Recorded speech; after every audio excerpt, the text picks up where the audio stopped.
Welcome to PM7 వార్తలు. Bengaluru city పేరు చెప్పగానే మొదటగా గుర్తుకు వచ్చేది సాఫ్ట్వేర్ ఇండస్ట్రీ. ఇది భారతదేశంలోని అతిపెద్ద సాఫ్ట్వేర్ కేంద్రాలలో ఒకటి. జాతీయ, అంతర్జాతీయ కంపెనీలకు బెంగళూరు సిటీ ప్రధాన కేంద్రంగా నిలుస్తుందని చెప్పడంలో ఎటువంటి సందేహము లేదు.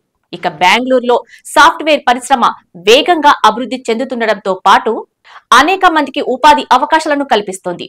ఇక్కడ సాఫ్ట్వేర్ ఇంజనీర్లు, డెవలపర్లు, టెస్టర్లు, ఇతర ఐటీ నిపుణులకు డిమాండ్ ఎక్కువగా ఉంది. సాఫ్ట్వేర్ కంపెనీలకు అతిపెద్ద కేంద్రమైన బెంగళూరులో తెలుగు సాఫ్ట్వేర్ ఉద్యోగులు సైతం అధికంగా ఉన్నారు.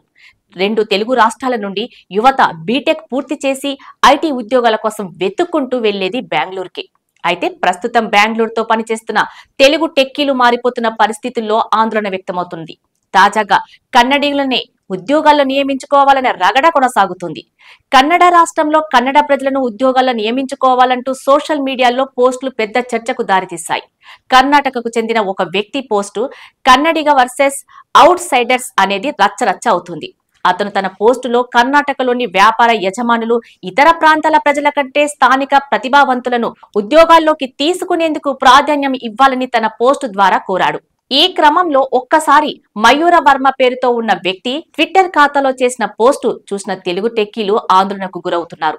పోస్టులో ఉన్న విషయాన్ని పరిశీలిస్తే, ప్రియమైన కన్నడిగులారా, మీకు ఉద్యోగాలు రిక్రూట్ చేసుకునే HR స్థాయిలో పనిచేస్తున్నట్లయితే ఖచ్చితంగా కన్నడిగులను నియమించుకోవడానికి ప్రాధాన్యం ఇవ్వండి అని సూచించాడు.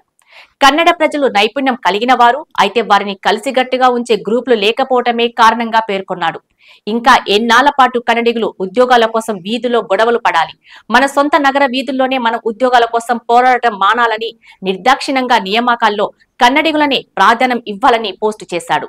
దీనిపై సోషల్ మీడియాలో వ్యక్తుల స్పందనను పరిశీలిస్తే, welding, CNC, milling, electrical work వంటి రంగాల్లో నైపుణ్యం కలిగిన ఉద్యోగులు లేకనే బయటి ప్రజలకు డిమాండ్ పెరుగుతోందని ఒకరు కామెంట్ చేశారు. ఇదే క్రమంలో మరొకరు స్పందిస్తూ, ఒరాకిల్, IBM వంటి టాప్ కార్పొరేట్ కంపెనీలో బెంగళూరులోని కళాశాలల నుండి ఉద్యోగులను నియమించుకోకుండా మారుమూల జిల్లాల్లోని తమిళులకు, పొరుగు రాష్ట్రాల్లోని ప్రజలకు అవకాశం కల్పిస్తున్నట్లు పేర్కొనడం జరిగింది. అలాగే ఐటీ పరిశ్రమ లాబింగ్ కారణంగా ప్రస్తుత ప్రభుత్వం ఉద్యోగాల రిజర్వేషన్ బిల్లు విషయంలో వెనక్కి తగ్గిందన్నారు.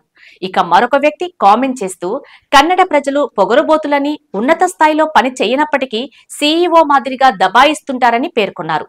బయటి ప్రాంతాల వ్యక్తులు పద్ధతిగా వ్యవహరిస్తున్నారని అన్నారు. అయితే మరోసారి కన్నడిగులకు ఉద్యోగాల చర్చ తెర మీదకు రావడంతో బెంగళూరులో నివసిస్తున్న తెలుగు టెక్కీల కుటుంబాలు ఆందోళన చెందుతున్నాయి.